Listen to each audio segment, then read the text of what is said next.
Quando você quiser.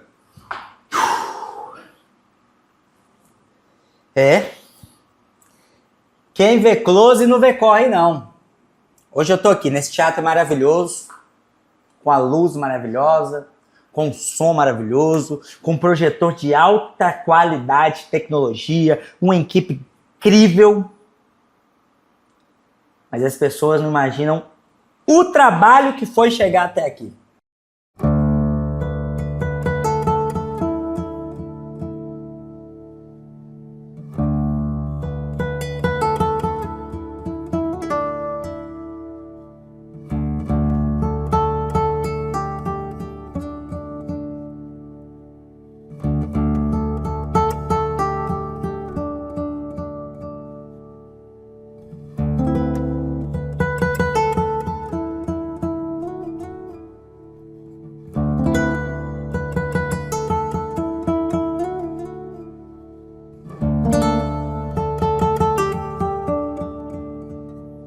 Eu comecei com arte, não foi bem no teatro, foi dançando balé.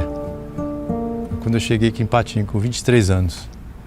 Então, do balé, nós fundamos um grupo de teatro dentro da Academia Olguim. Eu fui assistir esse ensaio, era o Boca de Cena que estava ali começando, quem estava dirigindo era o Francismar Vasconcelos. Durante o ensaio, o Francismar fala para mim, aquele papel ali que você vai fazer. Eu, como assim? Eu não sou atriz. Eu estou aqui só para assistir ensaio. Não, ninguém passa por aquela porta para assistir ensaio. Quem entra aqui vai fazer teatro e você vai fazer teatro. Eu criei o trio cômico Lacraia e seus componentes. E éramos eu, Francismar Vasconcelos, como sempre, e Nilo Alves. Perdemos em 78 o Nilo Alves, vítima de um acidente automobilístico. Aí o Francismar foi para o grupo Quebra-Cabeça do Colégio São Francisco ser assistente de direção da Eliane Santos. E convidou-me. Então eu fui assistir um ensaio e fiquei 10 anos dentro do grupo Quebra-Cabeça e deslanchamos na área do teatro propriamente. Eu comecei no teatro com 15 anos e foi no Colégio São Francisco. A professora Eliane Santos, que era professora de artes na escola, ela fazia várias peças, apresentações e ela fez uma seleção de elenco para montar um espetáculo que era Tribobó City. Eu não participei porque eu não queria, eu era muito tímida, não vou fazer parte disso, mas a minha melhor amiga entrou para o teatro e eu comecei a acompanhar os ensaios por causa dela. Aí tinha uma atriz que faltava, entra ali no lugar, substitui, aí você decora o texto, aí a coreografia, aprende a coreografia. Dona Zélia Olguim, bravérrima, fazendo coreografia com a gente. Então acabou que no final quem entrou no palco fui eu, estreiei o espetáculo. E depois disso eu nunca mais parei. Me convidaram para ir ao Teatro de Bolsa assistir uma peça infantil da Sula Mavrudes, chamada Vamos Brincar de Brincar.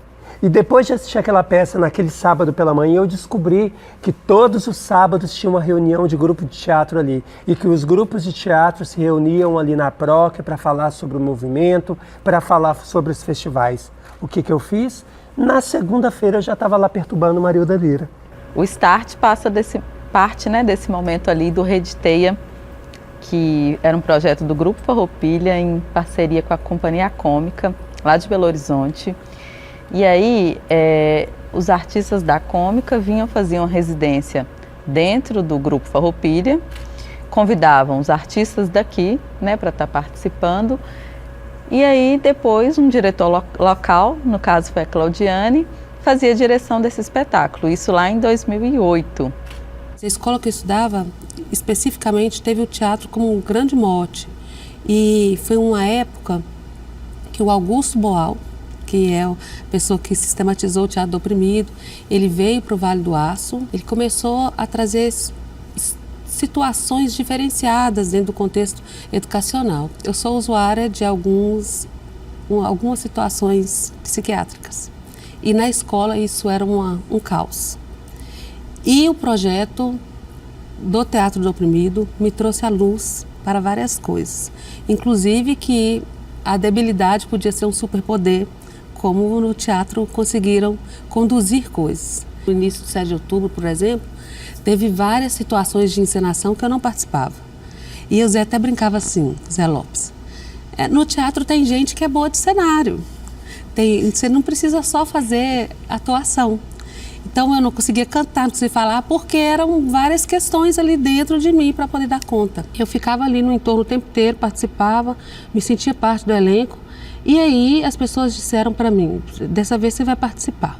Mas eu não conseguia cantar, eu não conseguia atuar. Aí falaram, tem a burrinha, me colocaram na burrinha. E a história da burrinha na minha vida foi fundamental para eu querer ser artista. Porque teve um festival de teatro aqui, foi o último festi que aconteceu, e era promovido pela haste, e tinham vários profissionais e os jurados. Eu ganhei um prêmio de atriz revelação. Me deu um start, eu não sei como ou que situação, que eu comecei a decorar textos, eu comecei a ir para a cena e me sentia mesmo apta, que eu não conseguia me sentir antes. Eu não escolhi fazer arte. A arte me possibilitou a vida. Eu não sou ipatinguense, mas cheguei para Ipatinga com uns 9 para 10 anos de idade, justamente próximo de uma tragédia aqui em Ipatinga, na enchente de 79. Chegando aqui em Ipatinga, no meados dos anos 80, eu conheci um grande teatrólogo aqui em Ipatinga, né? Darcy de Mônica Rodrigues, que foi para mim uma inspiração, um pai e ao mesmo tempo o nosso criador teatrólogo aqui de Ipatinga, né? Além de cara, depois eu fui descobrir que era um grande produtor e ator e um grande cenógrafo. Então eu comecei com Darcy de Mônaco. Darcy me pegou, me acolheu.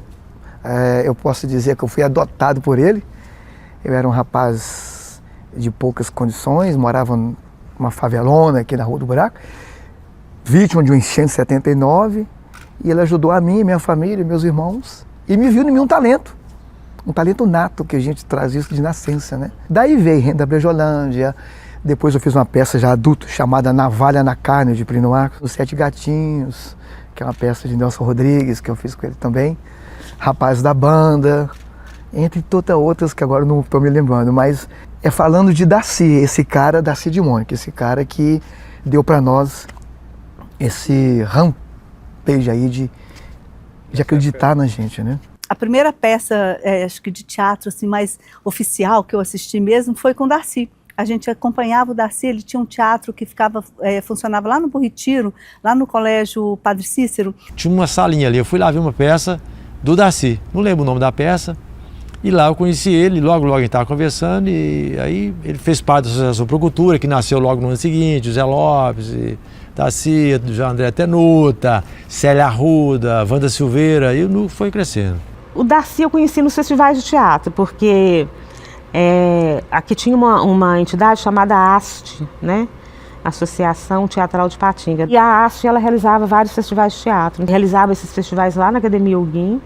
E aí que eu fui conhecer, a ousadia do Darcy. A minha relação com o Darcy é de amizade desde criança. Nossas famílias sempre moraram próximas. Nunca tive a honra de trabalhar sobre o comando, sobre a direção dele, mas sempre me deu instruções, sempre me passou dicas de teatro. Então, quer dizer, é um amigo que eu sempre tive um apreço muito grande e sempre fomos muito próximos.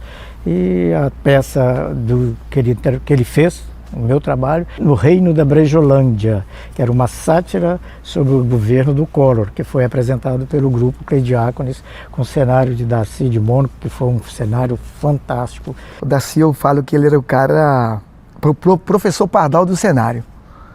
A gente improvisava, a gente pegava, hoje chama de reciclagem, né? Mas o Darcy já via naquele material de reciclagem que era cenário, né? E ele pegava aquele material, a gente pintava e fazia cenário com aquilo. Pedaço de compensado velho, fazia porque era com recurso. Os projetos ainda não eram aprovados, né? Logo em seguida, sim, aí a prefeitura, mas os projetos, eu não sei como, ele começou a produzir os espetáculos. E a gente melhorou um pouquinho, mas era luta.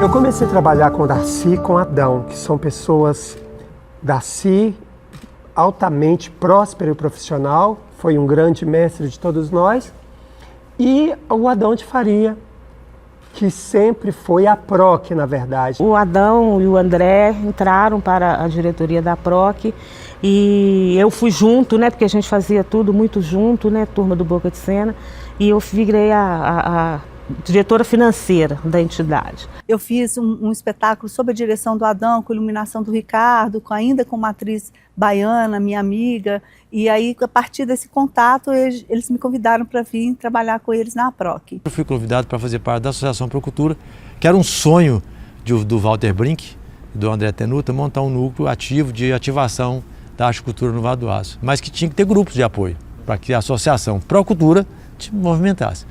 Aí nasceu a Associação Teatral de Ipatinga, nasceu o Grupo Boca de Cena. A gente tinha a Academia Huguim, que era o único palco com uma plateia, né, de 200 e poucos lugares e um palco enorme, como todo mundo, né, aqui da região conhece, como o único teatro, né, da cidade. Nós ensaiávamos no nosso quintal, apresentávamos no quintal do vizinho. Aí depois nós passamos a ter a oportunidade de apresentar no palco dos cinemas, Cine São José, Cine Ipanema, depois no Terreiro das Igrejas, que não deixa de ser um grande teatro.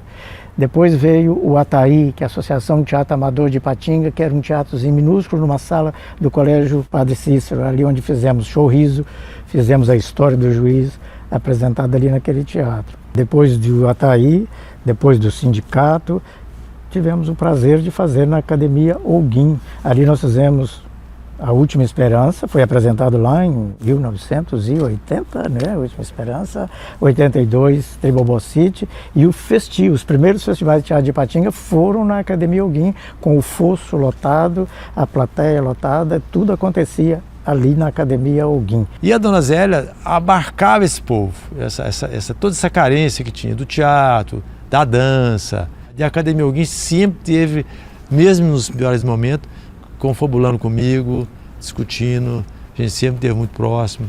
E ela sempre, até a morte, ela estava tentando fazer arte com todo mundo.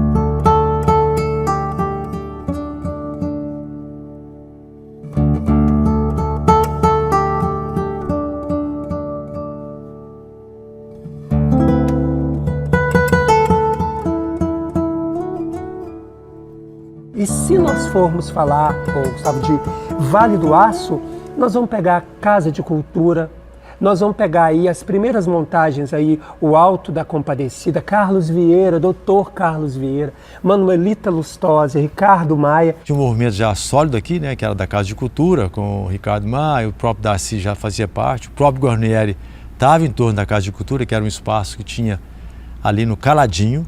Era um trabalho conjunto. Ricardo Maia, com, né, Fabriciano, as pessoas de Fabriciano, com a gente. Tanto é que Paixão de Cristo, quando foi montada, nós fizemos a Paixão de Cristo mais de uma vez. A APROC montou a Paixão de Cristo mais de uma vez. Era sempre com o elenco de Ipatinga e de Fabriciano. Fundamos um grupo, refundamos um outro grupo dentro da Unileste, que era o Poesia na Praça. Tinha um consórcio com Boca de Cena e lá a gente fez muito trabalho e com o apoio de 12 Minas fizemos um teatro também lá, que é o Teatro da Unileste, que é a sala de arte, que todo mundo hoje tira muito proveito daquele espaço.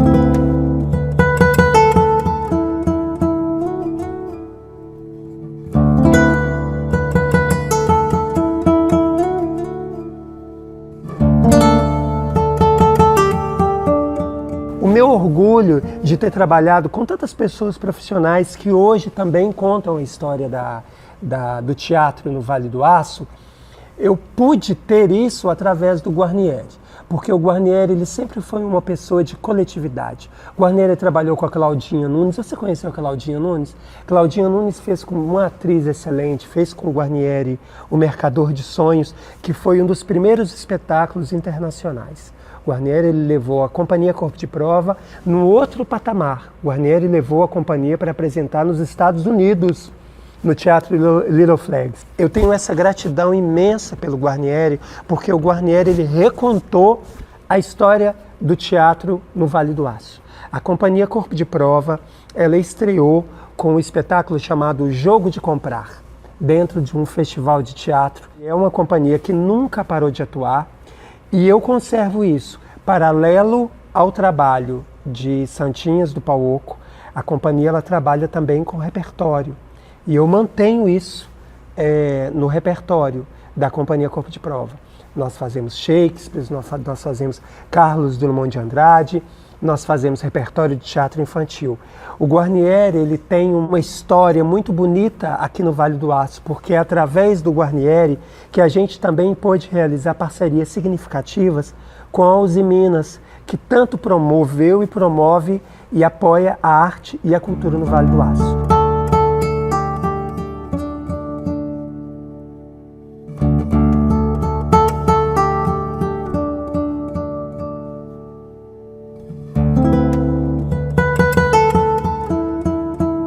A PROC funcionava na Rua Mariana, né? No terceiro andar da Rua Mariana. Hoje tem a biblioteca pública, mas ali nós criamos um teatro, chamado Teatro de Bolso, onde nós mesmos colocamos, fizemos as arquibancadas, conseguimos, a prefeitura cedeu espaço. Era uma sala que era o Teatro do Darcy, o Darcy chamamos eu, Darcy, nós temos uma grana aqui, que era um dia que tinha que devolver para a prefeitura e fomos lá, negociamos fazer o teatro, deixaram. Então criou-se um tablado na sala, no fundo da sala, aí desse tablado você descia para o banheiro, que era o camarim, e fizemos umas arquibancadas, que eu fiquei sabendo que quem fez as arquibancadas foi o Zé Rodrigues. Era um espaço que tinha arquibancada semelhando a um teatro de arena. O palco bem redondo, né?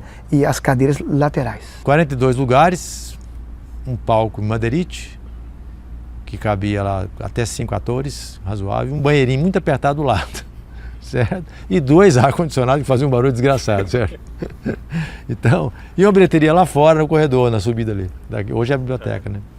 E ali foram feitos vários espetáculos. Nossa, sua mãe ensinou lá, e o Darcy fez muitos espetáculos. Era ele que gerenciava, ele é a PROC. Os custos foi da PROC, mas ele era o gestor, porque o espaço era dele. A gente tinha um espaço da associação e ele tinha um espaço do teatro. E aí nasceu o primeiro teatro autônomo do Vale do Aço. Nós fazia as coxias, né? Com retalhos, com pedaço de pano. Cara, era muito caro, né? A gente não tinha como comprar aqui. E realmente o Darcy, cara, eu não sei se eu posso estar falando isso, mas ele tirava do próprio bolso, muitas das vezes. A maioria das coisas que a gente fazia de cenário, de figurino, era com dinheiro do nosso bolso, né? Durante muito tempo, era sempre com dinheiro do nosso bolso. E depois, quando a bilheteria dava, a gente cobria esses custos, né, e rateava o que dava na bilheteria com o elenco. Então era por amor mesmo. Por isso que hoje a gente ama o teatro. A hora que eu entrei ali, eu tinha que bater nisso aqui, que é com respeito. A gente tem que ter esse respeito por esse espaço aqui. Eu lembro que ele falava muito, que Greta Garbo falava, né? Que para pisar aqui, se o cara não for daqui, tinha que dar choque no pé dele. É uma das falas de Greta Garbo que eu guardo muito, porque é só realmente quem tem amor. Eu até arrepio disso, porque é entrega, é amor.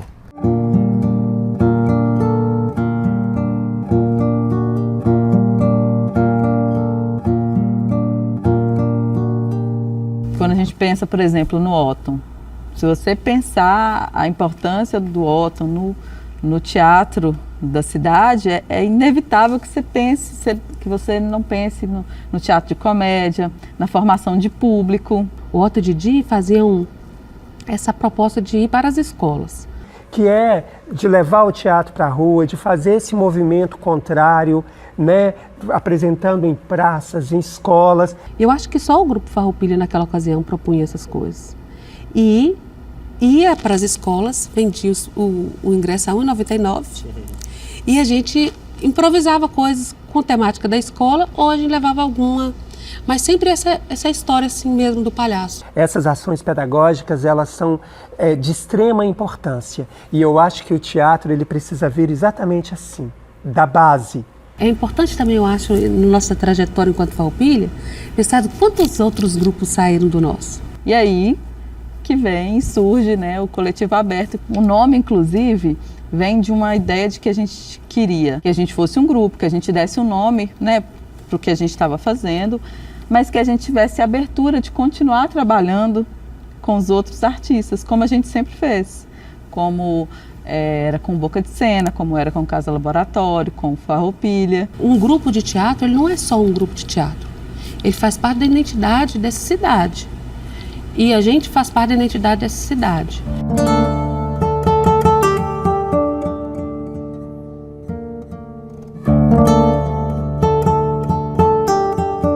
A gente tinha um sonho era o sonho de ter o nosso centro cultural. A gente queria um centro cultural. Com o apoio da Uzi Minas, que eu estava lá dentro, e outros mais, né?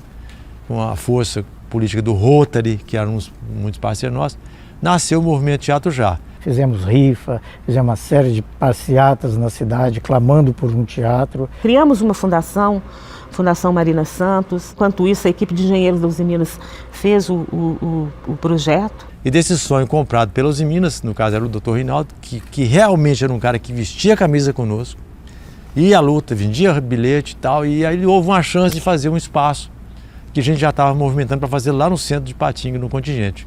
De início, o teatro seria construído no final da Avenida João Valentim Pascoal, próximo à Praça Tiradentes. Mas aí, depois de algumas pesquisas, viram que seria inviável em termos financeiros. Aí surgiu a opção de ser no Bosque das Mangueiras, na entrada do Novo Cruzeiro, com o Parque Ipanema. Também não conseguiu fechar uma negociação com a prefeitura a troca do espaço. Aí o Dr. Rinaldo apresentou em mais uma reunião a opção de fazermos onde hoje é a unidade 2 do Hospital Márcio Cunha, um projeto maravilhoso com um mirante, inclusive, para a mata que tem o rio ali ao fundo. E já estava tudo praticamente certo. E veio o governo Collor de Mello. Bloqueou tudo, todas as poupanças, todos os investimentos, e a gente ficou ali perdido nesse processo, com o dinheiro bloqueado, sem saber se a gente continuava fazendo ou não, entendeu? Esse espaço aqui, né, do Teatro Zé Leoguim, era uma capela, e a Uzi Minas toma responsabilidade para ela e reforma esse teatro, e em 94 ela inaugura, né?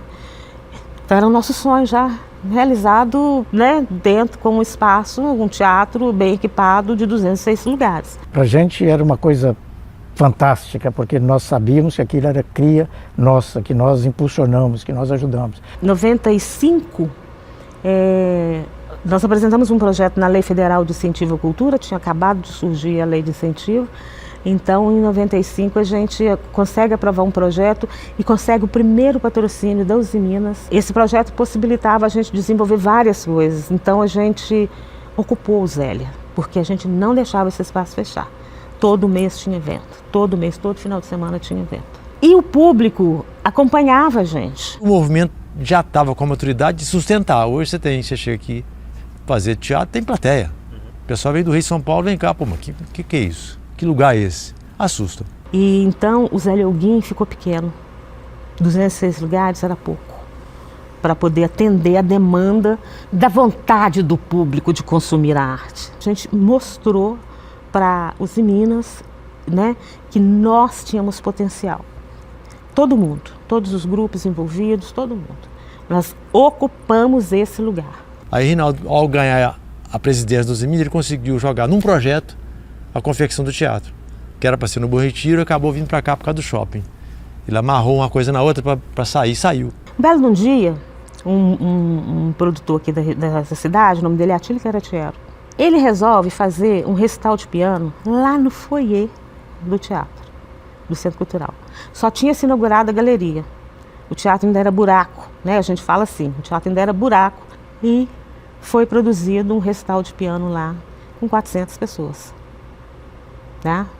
Música erudita, 400 pessoas. A partir daí, nós migramos para o foyer do Centro Cultural. Lá foi feito Patinga Leve Jazz. Nós criamos uma caixa cênica improvisada com metalon e cortina e fizemos lá um teatrinho e realizamos lá o Festival da Criança, o primeiro Festival da Criança no ano 2000, com 12 dias de apresentações, 12 dias com mais de 400 pessoas no foyer do teatro. Continuamos aqui no Zélia, mas a gente levava também muita coisa lá para o foyer do teatro. E aqui no CC, o primeiro trabalho, por exemplo, que foi feito aqui do lado de fora ainda no foyer, que o teatro ainda estava em processo de construção, foi feito com perna de palco. A gente tinha um trabalho infantil com uma oficina para crianças e a gente fez aqui. Foi o primeiro trabalho que começou a trazer o processo do teatro para dentro do foyer, para depois chegar aqui no Grande Teatro, né? Montamos o cenário do Armazém da Viola no ano 2000 e aí foi feito também em setembro de 2000 o primeiro Armazém da Viola,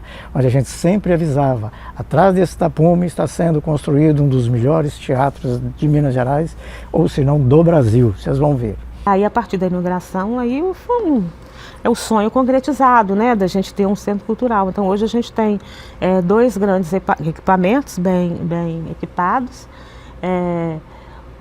A Academia Huguim, ela foi reformada agora em 2019, mas ela ainda precisa de várias coisas que a gente só consegue via projeto. Então todo ano a gente faz uma coisa. Hoje lá já está com um sonho, uma iluminação básica. Esse ano agora a gente conseguiu captar um recurso, a gente vai melhorar mais algumas coisas e aí vai. Daqui a pouco a gente tem a Academia Huguim aí também no hall dos espaços bem equipados para poder realizar eventos. Há pouco tempo eu vi o Nardir falar aqui que o Movimento Cultural de Ipatinga, que é ter um bom prefeito, um bom rapaz, nasceu com Zicultura. Não. Nasceu com a sua mãe, comigo, com o Guarnieri, com o Ricardo Maia, com o Zé Lopes, com a Eliane Santos, com o Francis Mar, que é um cara que lutou muito. E a história do teatro de Ipatinga, hoje nós temos essa popularidade, essa popularização do teatro, graças à base que nós tivemos lá atrás, graças à memória. E eu acho que uma das coisas que a gente tem que lutar por ela é a preservação da memória. Porque sem a memória, o povo não tem identidade.